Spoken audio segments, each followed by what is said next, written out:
Hello les amis, je vous retrouve pour une nouvelle vidéo sur le football et la Coupe du Monde 2026 et je vais vous présenter le débrief en statistique du match Canada contre Bosnie-Herzégovine, un match qui avait lieu ce vendredi 12 juin 2026 pour le compte de la première journée dans le groupe B et un match qui s'est terminé sur un nul, un but partout. Les deux équipes n'ont pas pu se départager. Alors dans cette vidéo, on va revenir sur les buts de cette rencontre, mais surtout sur les statistiques des deux équipes pour comprendre un petit peu le déroulé du match et on terminera la vidéo par le classement du groupe B mis à jour. Alors un nul un partout, c'est pas un désavantage pour ces deux équipes puisque c'est vrai que on est dans 12 poules de 4 équipes, il y a 3 matchs et les deux premiers de chaque poule seront qualifiés pour les 16e de finale ainsi que les 8 meilleurs 3e sur 12. Donc voilà, un match nul un partout, c'est pas forcément une mauvaise affaire. C'est la Bosnie qui a ouvert le score dès la 21e minute par Lukic. La Bosnie menait 1-0 à la mi-temps. Et en deuxième mi-temps, Larin égalisé à la 78e pour le Canada. Au final, un partout et donc un point pour ces deux équipes. Alors, les statistiques des deux équipes, il y a eu 60,9% de possession de balle à 39,1% pour le Canada, 415 passes tentées à 270, 310 passes réussies à 172, 74,7% de passes réussies à 63,7%.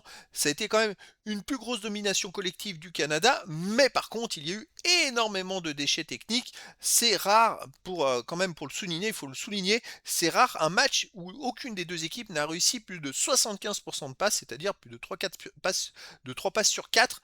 Donc c'est assez faible, c'est le taux à peu près du Canada. Et la Bosnie, c'est un peu moins de 2 sur 3. C'est très très faible.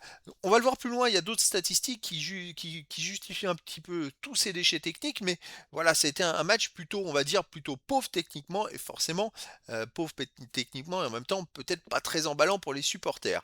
Il y a eu 12 occasions à 5 pour le Canada, donc plus de 2 fois plus. 1,25 XG buts attendus à 0,98 pour le Canada, léger avantage, mais finalement ça reflète un peu le nul un partout. 13 tirs à 8 pour le Canada, 4 tirs cadrés à 3 pour le Canada, 4 tirs bloqués à 1 pour le Canada, un poteau à 0 pour le Canada.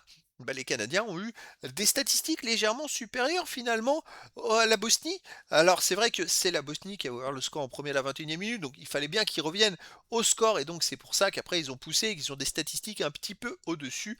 Mais je trouve que c'était deux équipes quand même limitées techniquement pour arriver à marquer un autre but. Les autres statistiques, il y a eu un hors-jeu à 0 pour le Canada, 9 corners à 4 pour le Canada, 24 centres à 10 pour le Canada, 10 interceptions à 3 pour la Bosnie, 23 tacles à 21 pour le Canada, et c'est là la grosse indication du très très faible taux de passe réussi. 80 duels gagnés à 69 pour la Bosnie, 149 duels dans le match, et c'est pour ça que je vous disais qu'il y a eu très peu de passes réussies parce que ça a été que des duels, et c'est vrai que bon, c'est dommage.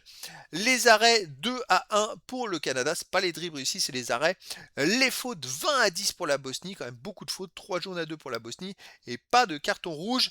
Bon, ça n'a pas été un match grandiose, on va dire. Bon, au final, un partout. Alors, dans ce groupe B, et les amis, pour l'instant, donc le Canada et la Bosnie sont en tête. En attendant le deuxième match qui sera Qatar contre Suisse.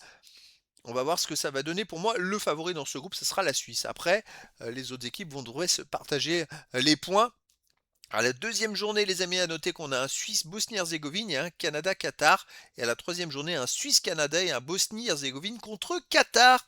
Donc voilà, c'était le débrief en statistique du match Canada contre Bosnie-Herzégovine. Un match qui s'est terminé sur un nul, un but partout. Voilà les amis, je vous dis à très bientôt pour une nouvelle vidéo.